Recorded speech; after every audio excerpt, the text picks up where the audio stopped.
కర్ణాటక రాజకీయాల్లో మైసూర్ నగరాభివృద్ధి ప్రాధికార కుంభకోణం కలకలం సృష్టిస్తోంది. దానివల్ల ముఖ్యమంత్రి సిద్ధరామయ్యకు రాజకీయంగా ఇబ్బందికర పరిస్థితులు ఎదురవుతున్నాయి. ఈ కేసులో సీఎం విచారణని ఎదుర్కోనున్నారు. ఇందుకు రాష్ట్ర గవర్నర్ థావర్చంద్ గెహ్లోట్ అనుమతి మంజూరు చేశారు. దీనికి సంబంధించిన సమాచారం అందినట్టు ముఖ్యమంత్రి కార్యాలయం వెల్లడించింది. కుంభకోణంలో సిద్ధు సతీమణి పార్వతితో పాటు మరికొందరి ప్రమేయం ఉందని ఆరోపిస్తూ ఓ సామాజిక కార్యకర్త స్నేహమయి కృష్ణ పోలీసులకు ఫిర్యాదు చేశారు.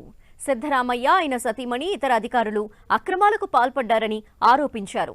ముడా భూ కేటాయింపుల్లో జరిగిన అవకతవకల్లో పార్వతి హస్తం ఉందని భారతీయ జనతా పార్టీ చేసిన ఆరోపణల నేపథ్యంలో ఈ ఫిర్యాదు వచ్చింది. మైసూర్లోని కేసరే గ్రామంలో సిద్ధరామయ్య సతీమణికి 3 ఎకరాల భూమి ఉండేది. దానిని ఆమె సోదరుడు ఆమెకు కానుకగా ఇచ్చారు. అయితే అభివృద్ధి పనుల్లో భాగంగా ముడా దానిని స్వాధీనం చేసుకుంది. పరిహారంగా 2021లో విజయనగర ప్రాంతంలో 38,283 చదరపు అడుగుల ప్లాట్లను కేటాయించారు. కేసరేలోని ల్యాండ్తో పోలిస్తే విజయనగర్లో భూమి మార్కెట్ ధర చాలా ఎక్కువగా ఉంది. అదే బీజేపీ విమర్శలకు కారణమైంది. ఆ పార్టీ హయాంలోనే ఈ కేటాయింపు జరిగింది.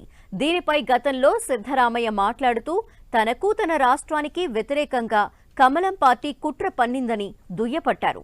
తమ భూమిని ముడా అక్రమంగా తీసుకుందన్నారు. తన సతీమణి పరిహారానికి అర్హురాలని అన్నారు. 2014లో తాను ముఖ్యమంత్రిగా ఉన్న సమయంలో ఆమె పరిహారం కోసం దరఖాస్తు చేసుకుందని గుర్తు చేశారు. అయితే తాను సీఎంగా ఉన్నంతకాలం ఆ పరిహారం ఇవ్వడం కుదరదని చెప్పానన్నారు. దాంతో 2021లో మరో దరఖాస్తు చేసుకోగా అప్పటి బీజేపీ ప్రభుత్వం విజయనగరంలో భూ కేటాయించిందని వెల్లడించారు. మార్కెట్ ధర ఎక్కువగా ఉందని బీజేపీ భావిస్తే దానిని వెనక్కి తీసుకుని తన భార్యకు చెందాల్సిన పరిహారం ఇవ్వాలన్నారు.